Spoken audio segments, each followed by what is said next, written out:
So I have here these wooden flowers.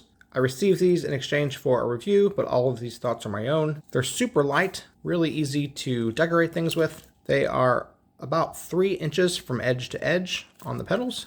Pretty thin, only about a 1/16 of an inch thick. These would be super useful for decorating all kinds of art projects. You can paint them or color them or use markers. You could even trim them if you needed to, using like a jigsaw. I'm not very artistic, but my daughter painted these. And just to give an idea of the kinds of things you can do with them, she's very artistic. She did a great job on these. You certainly, if you wanted to, paint both sides and then put them on a stick and put them in your garden, something like that if you wanted to. So you can definitely get really creative with these. I was just really impressed with the quality of these. Nice rounded edges, and seems to be made really well. Comes to a point here in the middle. Like I said, there are 50 of them, so you have plenty of these for all kinds of DIY art projects and things and crafts. We're going to be using them to do some art projects at nursing homes and things with some of the residents there. And we have a ton of them, so we have plenty of those to work with. If you want to do some fun art projects, whether painting them or coloring them, these are a fun little supply.